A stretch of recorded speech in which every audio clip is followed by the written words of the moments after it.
시청자 여러분 안녕하십니까. 굿모닝 인포스 2부 오늘도 힘차게 출발해 보겠습니다. 세상의 모든 경제 이슈를 알려드리는 시간이죠. 경제 언박싱. 오늘도 잘생긴 평론가 권혁준 평론가 나와주셨습니다. 어서 오세요. 네, 안녕하십니까. 안녕하세요, 평론가님. 네. 다음 주 월요일이면 이제 2024년이더라고요. 네. 아, 정말 벌써. 빠른데, 그렇죠. 자, 그래서 오늘 이 잘생긴 우리 평론가님께서 내년도 경제에 요거는 좀 알아야 될 변수다. 네. 이런 것들 좀 정리해 오셨다고 하는데 네. 뭐 어떤 것부터 좀 말씀해 주실 거예요? 일단 핵심 키워드는 이제 불확실성인 것 같아요. 네. 그러니까 올해 불확실성 굉장히 좀 많았었죠. 네. 올해 같은 경우는 지정학적 리스크가 뭐 증시나 아니면 투자 시장의 가장 큰 불확실성이었던 것 같아요. 전쟁. 네, 전쟁이죠. 예. 그래서 이제는 하마스와 이스라엘과 하마스의 전쟁도 있었고 요즘에는 이제 후티 반군 때문에 또 골치를 앓고 있습니다. 우리가 잘 잊고 있는데 러시아 우크라이나도 진행 중이에요. 맞습니다. 그렇죠. 네, 러시아 우크라이나 또 진행 중이죠. 예. 그렇죠. 그러니까 그러니까 불확실성 리스크가 계속적으로 존재를 해요. 그러면 내년도에 그런 불확실성이 뭐가 있을까라고 본다 그러면 물론 뭐 지정학적 리스크도 있겠지만은 내년에 선거가 있습니다. 아, 그렇죠. 우리나라 당장 보면 4월에 총선 있죠. 네. 미국 같은 경우는 11월 달에 이제는 또 대선이 대선이 있습니다. 있죠. 그러다 보니까 뭐 미국과 우리나라뿐만 아니더라도 유럽 연합도 마찬가지고요. 세계 각국의 나라들이 다 내년도에 총선, 뭐 선거, 대선 다 몰려 있습니다. 그래서 지금 조사한 바에 의하면요, 그 뉴욕 타임즈에서 이제는 보도를 했는데 네. 어떤 얘기를 했냐면 그 전 세계의 20억 명 이상의 나라에 미치는 선거의 영향. 왜냐하면 선거를 하는 나라들의 인구수를 봤더니 20억 명이 합치니까 25. 그렇죠. 20억 명이 넘어가고 예. 그다음에 경제 규모로 봤을 때 생산량으로 봤을 때 전 세계의 60% 이상을 야. 차지하는 나라. 그러니까 굉장히 파괴력이 큰 거죠. 그러네요. 그러니까 이런 나라에서 이제 선거가 있다는 얘기는 과연 어떤 그 세력들 아니면은 집권당이 누가 되냐에 따라서 그렇죠. 말 그대로 이제는 정책들이 달라지다 보니까 크게 영향을 미칠 수밖에 없다는 거죠.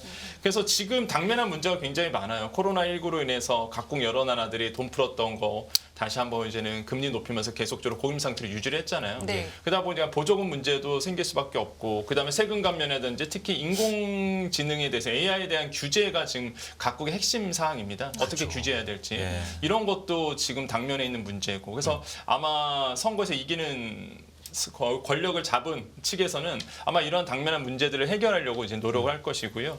그다음에 만약에 이제는 이런 얘기를 합니다. 포퓰리즘을 했던 이제는 권력을 잡았다. 포퓰리즘을 해서 권력을 잡았다 그러면 그 포퓰리즘으로 인해서 파급 효과가 굉장히 큰 게 결국에는 미국 같은 경우는 이민 정책이거든요. 그러니까 우리나라도 사실 이민은 아직은 뭐 이렇게 눈에 띄지는 않지만은 다른 나라 같은 프랑스라든지 아니면은 미국 같은 경우는 이민 정책 때문에 굉장히 골머리를 앓고 있어요. 그러니까 만약에 포퓰리즘으로 인해서 권력을 잡은 세력은 아마 이런 그 이민을 제한하겠죠. 예, 이 부분에 대해서 굉장히 좀 초미의 관심사가 될 수밖에 없고 네. 더 규제 강화로 갈 수밖에 없거든요.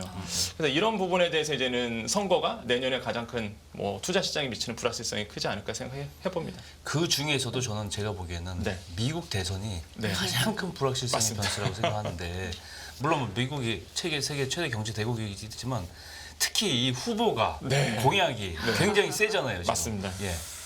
그러니까 지금 내년 11월이에요. 그래서 많은 분들이 그러실 거예요. 아유, 내년 11월엔 멀었다 그랬을 텐데 전혀 그렇지가 않죠. 그렇죠. 그러니까 미국의 대선은 우리랑 다릅니다.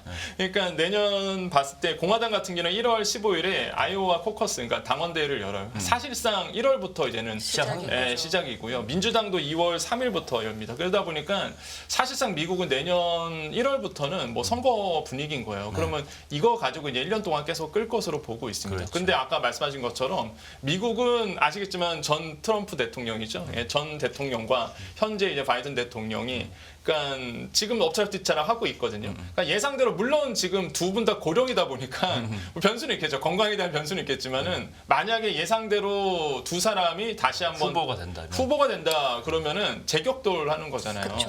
그러니까 이렇게 봤을 때 68년 만에 전 현직 대통령이 다시 한번 붙는 겁니다. 미국 입장에서 본다 그러면. 네.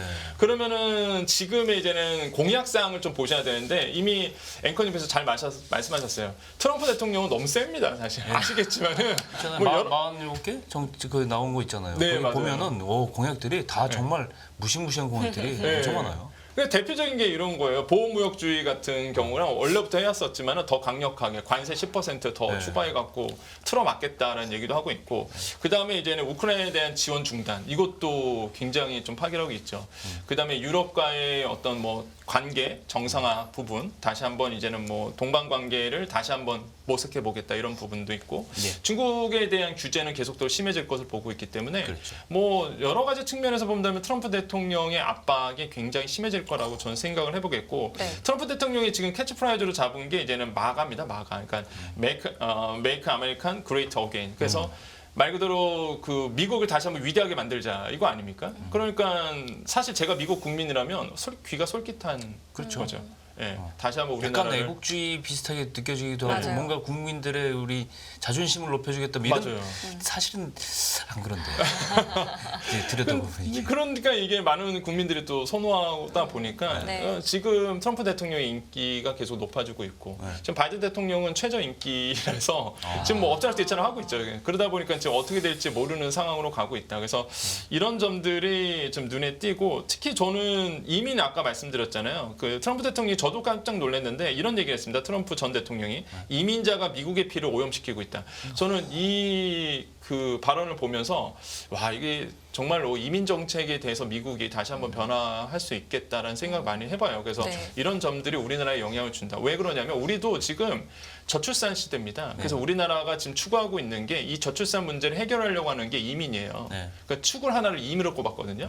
다양한 그 방법론 중에서 하나가.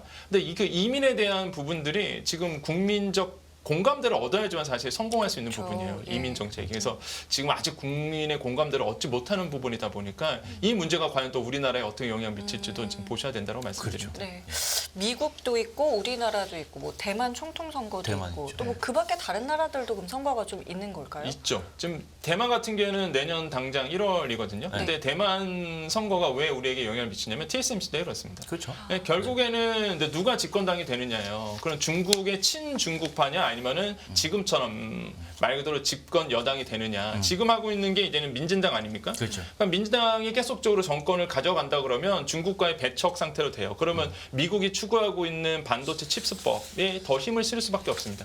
그런데 만약에 그 친중국이라고 볼 수 있는 국민당 후보가 당선이 된다 그러면 일단 중국 쪽으로 흐를 거예요. 그러면 중국이나 미국이 바빠집니다. 만약에 지금의 집권 여당이 계속적으로 정권을 갖고 간다 그러면 중국이 더 바빠지는 거고 네. 만약에 이제 국민당 후보가 집권이 되면은 말대로 이제는 미국이 바빠지는 거죠. 왜냐하면 이 결국에는 권력 싸움이다 보니까 과연 그 반도체의 싸움이거든요. 결국에는 대만 같은 경우에서 TSMC의 영향을 클 수밖에 없다. 그래서 칩스법을 따라가느냐 못 따라가느냐예요. 결국에는. 그래서 우리나라의 삼성전자, SK 하이닉스에 또 영향을 줄 수밖에 없는 부분. 그래서 대만의 선거도 굉장히 중요하고 네. 뭐 그다음에 러시아 같은 경우에도 내년에 있죠. 뭐 이미 아시겠지만은 푸틴 대통령이 5선이래요, 5선. 네, 5선이죠. 도전. 그래서 사실 외신은 그런 표현 씁니다. 그냥 대통령 선거가 아니라 그냥 대관식. 네. 계속 그냥 연장. 대관식 그냥 상징적인 의미다라고 보고 있고 또 한 가지가 우크라이나도 내년 스케줄로 가면 내년에 대선이 있어야 됩니다. 근데 오. 이미 아시겠지만은 계엄령이잖아요. 그렇죠. 그래서 이제는 선거가 없죠. 그래서 젤렌스키 대통령의 그 대선 문제도 있는데 이거는 그냥 어차피 전쟁 중이다 보니 없어졌고 그다음에 뭐 이란도 이제 내년에 있고요. 그다음에 유럽도 마찬가지죠. 인도도 있어요. 인도도 있습니다. 뭐 최대 인구잖아요. 엄청난 경제 대국이고 세계 인구수로 가장 많이 차지한 모디 나라고. 총리 3선일걸요? 3선이죠. 예, 예. 3선이. 그래서 이번에 그래서 인도에 대한 대선도 있고 그래서 이런 부분들이 지금 뭐 우리나라뿐만 아니라 각국 나라에 다 몰려 있다. 많이. 그러니까 아까 말씀드렸지만은 선거가 왜 중요하냐? 제가 봤을 때는 지금 아시겠지만 우리나라도 초고령화 사회지만은 외국도 마찬가지입니다. 그래서 그 올드한 이제 나이든 이제 장년층과의 정글층과의 이 세대 간의 표결 대심이 이루어질 수밖에 없는 구조로 가요. 지금. 그래서 선거가 그래서 이제 예민하게 받아들이는 거죠. 그래서 이제 장년층을 위한 정책이 나오느냐 아니면 젊은 층을 위한 정책이 나오느냐 표심에 따라서 그 정책들이 달라지고 그게 경제에 미치는 영향도 굉장히 클 수밖에 없다고 생각을 해봅니다.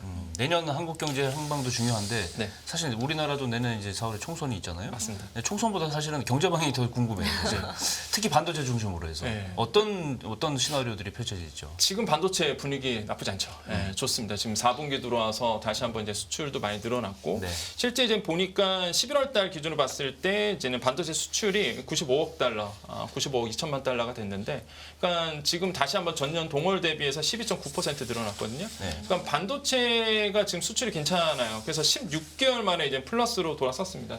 차트 나오죠. 그래서 예. 쭉 보시면은 이제 반도체 수출 추이 본다 그러면 저기 보면 12.9% 정년 네. 동월 대비해서 늘어난 보이고, 오랜만이네 진짜. 예, 16개월 계속 적자였어요. 마이너스였다가 16개월 만에 플러스로 돌아선 거거든요. 그래서 수출이 다시 한번 살아나고 있다. 이런 부분을 보시면 되겠고, 반도체 수출에 따라서 우리나라의 전체적인 수출도 2달 연속 전년 동월 대비해서 플러스를 가고 있습니다. 그래서 이런 부분도 좀 긍정적으로 이제 보고 있고, 이미 아시겠지만 아마 투자하신 분들은 느끼실 거예요. 지금 삼성전자 많이 오르고 있다는, 이미 뭐 투자하신 분들 아실 거고요. 그런 이유가 외국인 때문에 그렇습니다. 지금 올해, 그러니까 12월 달 들어와서 12월 1일부터 26일까지 외국인들의 순매수세를 봤더니 1위가 삼성전자예요. 1조 1,657억 원 정도 순매수했습니다. 그러니까 지금 외국인들이 삼성전자 많이 사고 있고요. 그다음에 3위가 SK하이닉스입니다. 네, 그다음에 4위가 이제는 기아고, 그다음 5위가 현대차거든요. 그러니까 반도체와 자동차 중심으로 지금 외국인들이 12월 달 들어서 순매수를 하고 있는데 역대적이에요. 진짜 뭐 큰 차이가 납니다. 삼성전자를 거의 1조 원 정도로 사고 있으니까 이 정도가 크게 이제는 사고 있는데, 제가 봤을 때는 그러니까 내년에 대한 투자를 먼저 선행하고 있는 듯한 느낌이에요. 왜 그러냐면 아시겠지만 뭐 HBM, 그러니까 고대역폭 메모리에 대한 이슈가 항상 있어 왔습니다. 아니 없어서 못 팔다 이런 전망 나오고 있어요. 예, 그래서 저는 지금 현재로 보면 사실 뭐 디램이라든지 낸드 쪽은 사실 영향은 아직까지는 조금 미미할 것 같은데, HBM 쪽은 워낙 제가 보기엔 굉장히 높게 평가하거든요. 네. 수요도 세고. 예, 왜냐 수요가 탄탄해요. 왜냐면 이미 아시겠지만 고대역폭 메모리 같은 경우에는 GPU의 핵심입니다. 예. GPU가 살아나려면 거기 둘러싸고 있는 HBM이 쫙 깔려줘야 되는데, HBM에 대한 수요, 그러니까 GPU의 수요가 높아지면서 당연히 이제는 HBM 수요도 높아질 수밖에 없는 그렇죠. 구조예요. 구조적으로 봅니다. 그러면 GPU가 왜 인기가 높아지느냐? 과거에는 이제는 가상화폐 때문에 그랬던 거고, 다르죠. 지금은 이제 가상화폐 때문에 그런 게 AI 때문에 그런 거거든요. 그렇죠. 네. 그러니까 AI 수요가 폭발적이에요 지금. 제가 봤을 때 그 성장 가능성이 굉장히 크고, 그럼 어쩔 수 없이 이제는 말 그대로 뭐 GPU에 대한 수요가 높아지고, GPU 수요 높아지면 당연히 HBM의 수요 높아지고, HBM을 잘하는 회사가 뭐 결국 SK하이닉스, 그 다음에 이제는 삼성전자예요. 그러다 보니까 미래에 대한 투자를 외국인들이 먼저 선행하고 있지 않느냐. 그런 점에서 본다 그러면 저는 역시나 내년에 이제 반도체에 대한 긍정적인 시그널 느껴진다라고 생각을 해보는데, 그렇죠. 근데 문제는 이제는 이런 반도체가 우리나라의 그 실물 경제라든지 우리나라의 이제 내수에 아직은 좀 영향을 미치기는 미미하다라는 거죠. 지금 일단은 생산 지수를 좀 본다 그래도 그렇게 뭐 좋지는 않습니다. 우리나라의 제조업 취업자 수 봐도 1년 전보다 11개월째 계속 마이너스 나오거든요. 네. 뭐 1년 전보다 1만 명 줄었어요. 그러니까 뭐 취업자 수도 안 늘고 있고, 그 다음에 이제는 뭐 서비스 생산 지수라든지 아니면은 뭐 소매 판매 지수도 계속적으로 마이너스 치고 있어서 줄고 있어서 이런 부분 좀 뼈 아프다. 그래서 그런 점으로 본다 그러면 아직은 우리나라가 내년도에 갈 길은 좀 멀지 않겠느냐라고 보는데, 저는 뭐 기대하는 거는 이제는 금리 인하에 대한 역시나 이제 훈풍, 이건 좀 기대를 합니다. 그래서 항상 많이들 물어보시는데 내년도 하반기는 저는 괜찮을 거라고 봐요. 그러니까 내년 상반기까지는 고금리 상태가 계속 유지되다 보니까 계속적으로 지금의 이제 거시 경제, 매크로 경제에는 영향을 주겠지만은 하반기부터는 확실히 저는 달라질 거라고 보거든요. 네. 그러니까 그럴 수밖에 없는 게 이미 아시겠지만은 주식시장에 영향을 주고 있습니다. 지금 뭐 미국 뉴욕 증시도 마찬가지고 우리나라 증시에도 산타랠리 계속 이어가고 있거든요. 그러니까 금리 인하에 대한 시그널의 기대감이 높아지고 있는 상황이에요. 지금 패드워치에서 3월달 금리 인하 단행 이거 89% 보고 있습니다. 그렇게. 예. 예. 그러니까 그 정도로 지금 시장에서는 긍정적으로 보고 있어요. 그래서 물론 뭐 3월달에 이루어질지는 모르겠지만 일단은 시장에서는 기대가 크다는 거죠. 그게 이제는 하반기에 저는 시장에 영향을 줄 거다라고 보고 있고, 주식 시장에 먼저 영향 주고 부동산 시장에 6개월에서 1개월, 그러니까 6개월에서 1년 정도 텀을 주고 돌아오거든요. 그렇게 된다 그러면 저는 부동산 시장도 내년에 뭐 하반기 가서는 괜찮을 거다라고 저는 생각을 봅니다. 금리 말씀하셨는데 사실 지금 우리나라 금리를 이제 결정하는데 굉장히 좀 주요하게 작용하는 게 가계부채잖아요. 그렇죠. 이 부분은 뭐 내년엔 좀 나아질 수 있을 거라고 좀 보세요. 가계부채는 사실 우리 경제 내관이죠 항상. 예전부터 그랬고 지금도 네. 마찬가지입니다. 지금 보면은요, 일단 가계부채 좀 통계를 본다 그러면은 이제는 기업 대출 같은 경우가 그 연체율을 봤어요. 그게 한 2분기 기준으로 봤을 때 1.59%고요. 네. 그다음에 가계 대출을 봤을 때 3분기 기준으로 봤을 때 0.89%입니다. 그러니까 그 0%대 가계대출 연체율은 뭐 그렇게 크지는 않은 거예요, 사실. 0%대다 보니까. 근데 이제 문제는 그래프를 보시면 아시겠지만 계속적으로 늘고 있다는 게 문제거든요. 예. 그러니까 우상을 하고 있다는 게 문제예요, 항상. 그래서 연체율이 늘고 있다는 얘기는 그만큼 뭐 가게나 기업이 돈을 못 갚는다는 얘기잖아요. 그러면 예. 못 갚는다는 얘기는 결국에는 기업 입장에서 보면 근로자한테 월급을 줄 수가 없는 부분이겠고, 네. 뭐 가게 입장에서도 내가 쓸 돈이 없어지는 거죠. 그러니까 처분 가능 소득 자체가 줄어들다 보니까 소비가 안 되죠. 그러니까 소비가 안 되다 보니까 또 돈이 안 돌기 시작하고, 그게 또 돌고 돌아서 기업들한테 영향을 주고 이런 식으로 가거든요. 지금 이제 연체를 했을 때 가장 먼저 떠오르는 게 뭐 가계부채도 그렇지만은 건설 경기입니다. 네. 예, 건설 경기에 대해서 본다고 그러면 또 PF 대출이에요. 저는 내년도 PF 대출이 되게 위험하다고 생각하거든요. 예, 물론 많은 분들이 예정하고 있는데 저도 마찬가지입니다. PF 대출은 뭐 아시는 분들은 아시겠지만 버티고 있는 상황이에요. 저는 그래서 살얼음을 걷는다는 표현을 씁니다. 살얼음을 걷는다. 네. 살얼음이라는 거는 깨지면 떨어지죠. 그쵸. 아니면 미끄러져요, 일단. 우리 경제가 그렇게 될 가능성이 커요. 그러니까 깨지면 진짜 나락으로 가는 거고 미끄러질 가능성도 있고요. 그래서 저는 PF 대출에 대한 경각심을 좀 가져야 된다고 보여지는데, 작년 같은 경우에는 이제는 부동산 경기 살리려고 해서 특례보금자리 나왔죠. 네. 특례보금자리 나오면서 사실 부동산 경기를 떠받치려고 노력했었는데, 지금은 이제 일반 특례보금자리로 해서 일반형이 끝났습니다. 내년에 신상화 특례 자금이 나오죠. 네네. 그거는 이제 기대해 보면 하겠지만은, 일단은 그런 관점에서 본다 그러면 내년에 이 PF 대출을 또 부실화를 막기 위해서 모종의 정책이 전 나올 거라고 좀 봐요. 지금은 이제 신상화 대출밖에 없지만은 만약에 분위기 보고 나서 이게 심상치 않다 그러면 부동산 경기 떠받치기 위해서 올해 나왔던 것처럼 특례보금자리에 비슷한 정책이 한번 나와줄 가능성이 크다. 또 다른. 네, 그렇죠. 또 다른. 그러면서 이제 떠받칠 가능성이 전 크다고 보고, 빛날 같지가 않아요, 진짜. 이번 연도 3월달에 나왔던 특례보금자리도 그랬고, 사실 그거는 정말로 영향을 크더라고. 제가 몇 번 말씀드렸잖아요, 계속적으로. 네, 이건 맞아요. 부동산에 영향이 굉장히 클 거다. 예. 떠받쳐질 거다. 근데 역시나 1년 내내 떠받쳐왔거든요, 이게. 그래서 이런 부분들이 아마 내년에 또 영향을 줄 거다고 생각해 봅니다. 재정을 탄탄히 해야지 이런 것들을 버텨 나갈 텐데 네. 정부 재정의 문제예요, 사실. 재정 얘기하면 진짜 아파요. 뼈 아픈데 저도 사실 굉장히 재정 준칙이잖아요. 네. 그러니까 정부의 기본적인 거는 재정 아껴 쓰겠다라고 했고, 내년도 예산이 한 656조 6천억 원으로 확정이 됐죠. 21일 본회의에서 통과가 됐는데, 그러니까 올해 그러니까 2.8% 늘었어요, 올해보다. 그러니까 최저로 성장치로 본다 그러면 낮게 들어간 겁니다. 그러니까 예. 짜다라고 좀 볼 수가 있겠죠, 사실 재정이. 근데 뭐 정부 입장도 전 충분히 이해가 돼요. 예, 정부도 이제 아껴 쓸 수밖에 없고, 구조조정 통해서 아껴 근데 쓸 아끼다 때 보면 이걸 쓰겠다. 못 막단 말이에요, 이런 거를. 뭐 이런 걸 떠받칠 수가 없단 말이에요. 맞아요. 여력이 안 되니까. 예. 그래서 지금 뭐 아낄 때 아껴서 쓸 때 쓰겠다라는 거거든요. 그래서 뭐 그런 부분은 이해가 되는데, 근데 저는 그런 생각 해봅니다. 이제는 아끼는 건 좋은데 사실상 이제는 한 측에 보면은 굉장한 어떤 그 어려움을 담보로 해서 사실 아끼는 거거든요. 그렇죠. 저는 그걸 소상공인으로 봐요.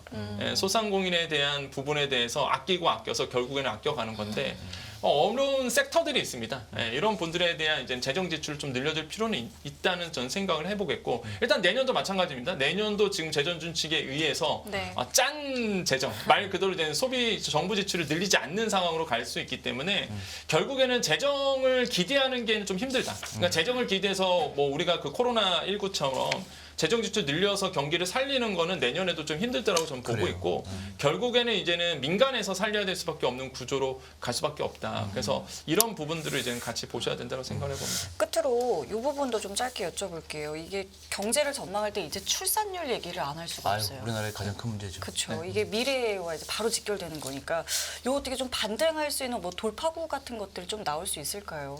없어요. 왜 그러냐면 너무 단언적으로 말씀드리는 이유가 뭐냐면 학교 출산율이 지금 작년도 그래프만 봐도요. 네. 작년- 세계에서 가장 낮은 출생아 수예요. 그렇죠. 예, 본인 이 학교 출산율도 이제 나올 것 같은데, 감소를 보면 11% 감소되고 있고, 지금 보시면 학교 출산 나오죠. 이게 작년에가 0.78명이었고요. 작년 2022년도가 지금 올해 들어와서 2분기, 3분기가 0.7명이에요, 연속적으로. 그러니까 저희 한 더 명이 떨어- 안 돼요. 한 명이 안 되고 출산을 끌어올리기 위해서는 뭐 다양한 방법들이 있겠지만 돈 써서 끌어올리는 거 거의 저는 실패했다고 보거든요. 맞아요. 그러니까 지금 외신에서도 그거를 반증하고 있습니다. 그래서 저는 이제 시간이 없어서 짧게 말씀드리면 다 떠나서 일단은 결국에는 생산성을 어떻게 늘릴 거냐예요. 지금의 지금 경제의 화두는 그러면 노동 인력이 떨어지다 보니까 노동 생산성을 어떻게 높일 것이냐, 그렇죠. 생산성을 어떻게 높일 거냐를 본다 그러면 답은 없어요. 기술과 AI밖에 없다는 좀 보거든요. 그러니까 AI 기술에 대한 투자가 과감하게 들어갈 수밖에 없는 구조입니다. 그러니까 경제 입장에서 본다 그러면 저는 그래서 반도체에 대한 기대감이 큰 거예요. 그래서 AI를 살릴 수밖에 없는 구조고 그렇지. 결국에는 로봇과 AI가 살리고 그게 노동 생산성을 대신할 수밖에 없고 생산성을 끌어올릴 수밖에 없거든요. 그쵸. 그렇게 된다 그러면 반도체에 대한 투자가 계속 이루어질 수밖에 없어요. 그렇죠. 지금. 예. 그래서 미국도 외국도 그렇게 보고 있는 거거든요. 결국에는 우리나라의 뭐 말 그대로 초고령화 사회, 그 다음에 인구수가 줄어드는 거 이런 것을 봤을 때에 저는 뭐 이게 그러면 소왓 그래서 어쩌라고 우리한테 어쩌라고 그렇게 본다 그런 측면에서 본다 그러면 투자 관점에서 본다 그러면 그러면은 반도체네 이게 딱 떠오르는 거예요 그냥. 그러네요. 예, 그래서 내년도에도 반도체에 대한 기대감은 높아질 수밖에 없다고 저는 생각을 해봅니다. 예. 알겠습니다. 내년도 경제 변수에 대해서 오늘 권혁준 평론가님 말씀해 주셨고요. 그럼 저희 내년에 뵙겠네요. 내년에. 네, 내년에 뵙겠습니다. 감사합니다. 네, 감사합니다. 수고하셨습니다.